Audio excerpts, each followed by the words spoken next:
You try to win every game you can, but not at the expense of your players. I know that's a little between the two choices you gave me, Joe, but in reality, that's the truth. Even if you are resting players to keep them healthy for longer periods of time, you shouldn't be resting too many of them at the same time. This is a big problem, especially for Major League Baseball in September, when halfway through the game it looks like the big leaguers come out and the AAA lineup comes in. You pull too many starters out of the lineup, you are definitely punting the game. Yes, it'll all be worth it when you're hoisting that big championship trophy up in the air, but for the 30, 40, 50,000 people in attendance, you just rip them off. That being said, I don't want this decision forced on the coaches and managers. This is kind of happening with the NBA, where Commissioner Adam Silver is saying that star players should be rested at home and one at a time. Is the resting of multiple stars in one night. That crosses the line, in my mind, from strategic resting to gamesmanship. There was a general consensus among the teams in the room that that's not appropriate, that we're misserving our fans, we're misserving our business partners if we do that. That's complete overreach. I can tell you for certain that Steve Kerr of the Golden State Warriors knows more about Steph Curry than Adam Silver does, or that Joe Girardi knows Aaron Judge more than Rob Manfred. If a coach needs to rest a guy, he needs to rest a guy. Otherwise, you're just sending him out there not at peak performance, he won't perform as well, or worse, he'll get injured and you lose him for an even longer period of time. And that helps nobody. So if we don't get our star players in the game, what should we do to satisfy fans? According to Alex Rodriguez, give them more connectivity to the players.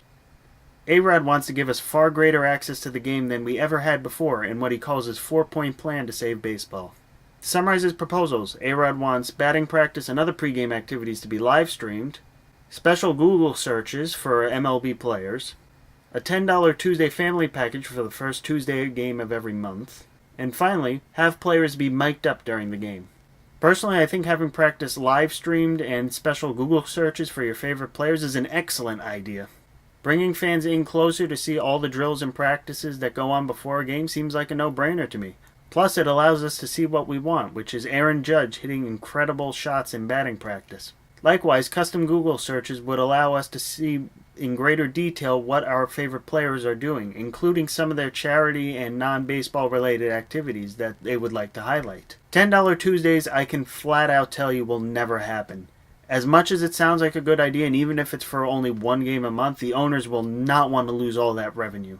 Maybe if it was $50 or $100, but definitely not $10.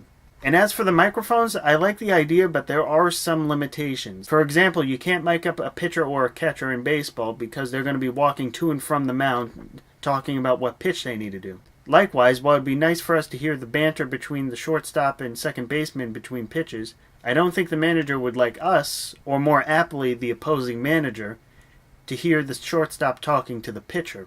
About the safest players in baseball you'd be able to mic up would be the outfielders. That being said, I could see this happening in basketball and hockey, and maybe even baseball too, with some limitations. Behind the rubber! Oh, you're here, and this crew is here just to But that's just me. Joe, what do you think? And you guys in the comments, what do you think? I'll see you guys next time.